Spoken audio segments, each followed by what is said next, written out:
O Walter, ele parece ser um cara maluco, um cara perturbado. Como eu disse, ele já foi preso 3 vezes. Tem uma história que foi divulgada pelo antagonista hoje que é meio perturbadora, onde basicamente ele parece que abusou a namorada do irmão, né? Ele abusou sexualmente dela e aí ele filmou e mostrou pro próprio irmão, né? Isso é coisa de um cara claramente maluco, uma figura perigosa, né?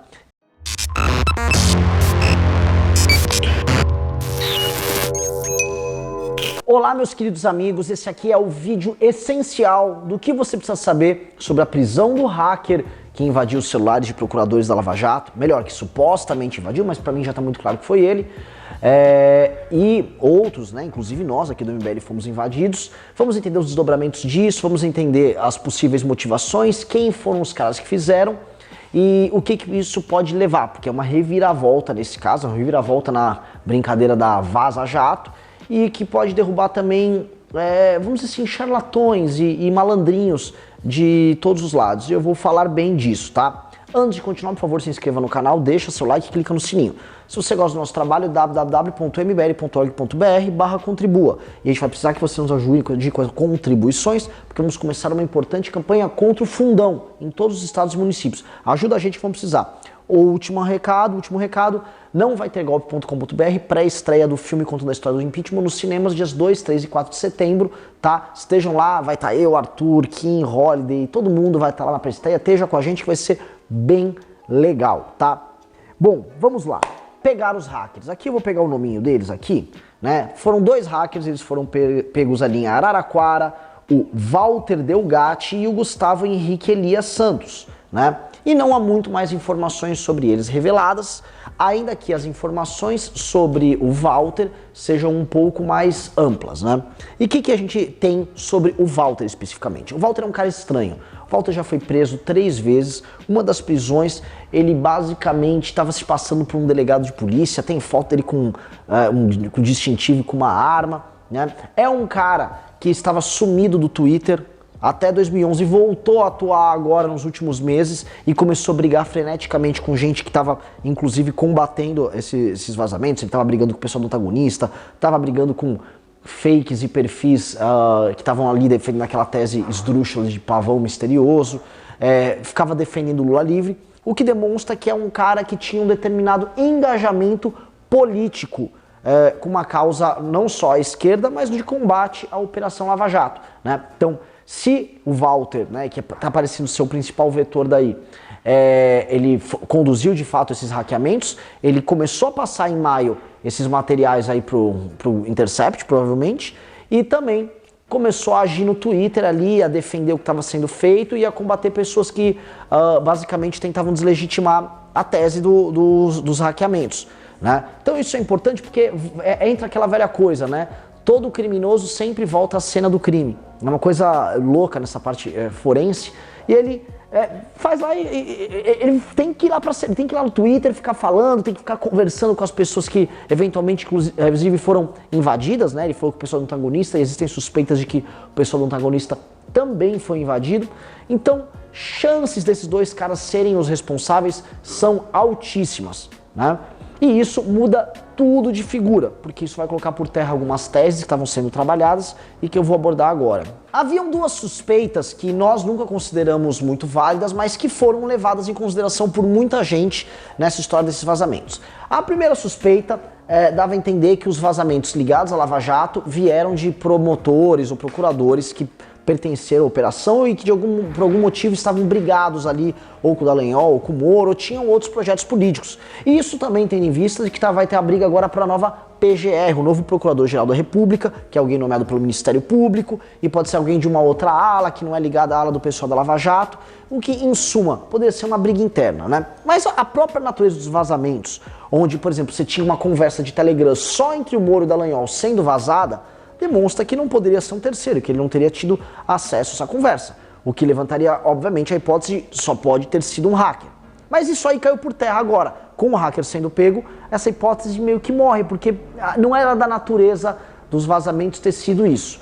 Outra tese que morreu, e essa eu vou me alongar um pouquinho mais, é aquela pataquada de pavão misterioso. que ficaram levantando fake news nas redes sociais, fake news na internet, como pegaram um perfil falso, levantou uma teoria conspiratória envolvendo Interpol, envolvendo transações impossíveis de Bitcoin, Ethereum, né? Na prática, né? Perfis ligados novamente, a gente tem que falar, aquela rede de Carluxo e tal, lá no Twitter, perfis falsos, uma galera bem governista pegou e ficou manipulando as pessoas, criando notícias falsas. Eu lembro que ficou tias de WhatsApp, ai Renan, por favor, olha isso, olha esse pavão, aí o pavão é muito legal. Te fizeram de otário, né?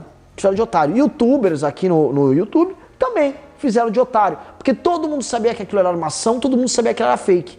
E aí você, que eventualmente acreditou nessa história, tem que pegar, ir lá e falar, perguntar para esses youtubers, né, que ficavam divulgando informações claramente falsas para te manipular, para ganhar views, dinheiro, alcance, mentindo, enganando, tornando o debate público ruim, né? Essas figuras você tem que questionar. E aí, meu irmão, eu sou otário? Porque era óbvio que tudo isso, e era cristalino, que tudo isso era uma armação, tudo isso era um joguinho para uma galera ficar aparecendo, ficar aumentando as redes sociais deles, né? Ah, ele vai pegar o Glenn. E aí?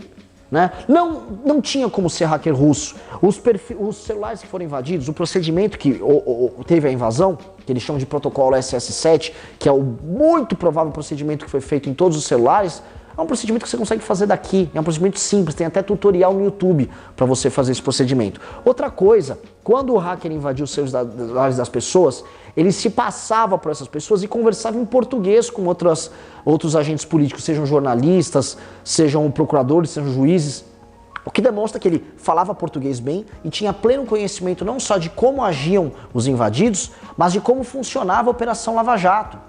Então, era óbvio que a operação foi feita daqui, é óbvio que foi conduzida aqui, não tem Ethereum, do Bitcoin, do não sei o que. Isso aqui foi pataquada, te fizeram de otário, e aí é pra você ficar esperto, você que acreditou nessa história, né? Com essa turma que fica tratando política como se fosse uma brincadeira, pra basicamente ficar idolatrando sempre os mesmos ídolos deles e fazendo você de trouxa enquanto eles ganham view e dinheiro. E aí resta aquela pergunta, né? Esses dois hackers, o Walter e um amigo dele, agiram de livre e espontânea vontade, tipo, eu odeio a Lava Jato e vou pegar ela, ou tiveram um mandante?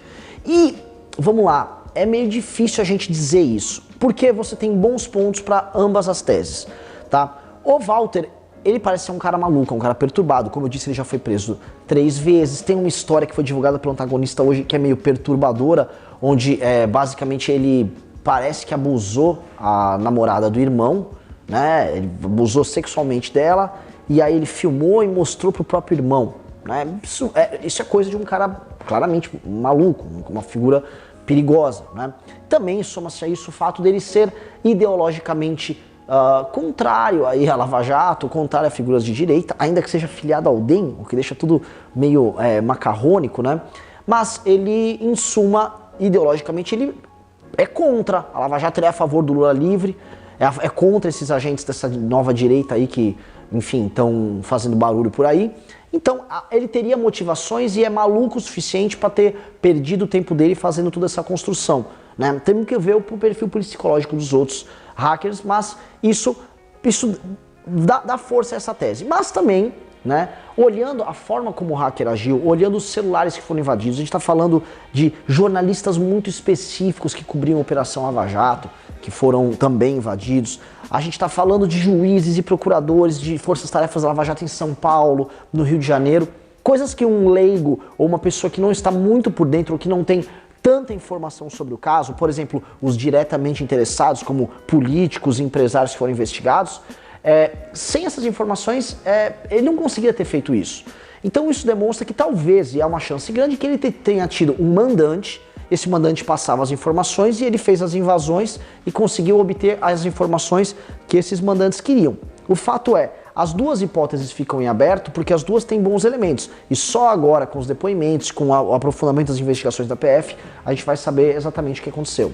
Comprovando o óbvio, né, que foram eles os hackers, né, e que foi um hackeamento, aí teremos alguns desdobramentos. O primeiro é o seguinte, eu creio, e o Rubinho vai fazer um vídeo sobre isso, que fica muito complicado, né, sabendo que isso é um fruto de uma árvore podre, que esse material não vai poder ser usado como prova para, por exemplo, tentar soltar políticos que foram presos na Lava Jato, soltar os condenados, né?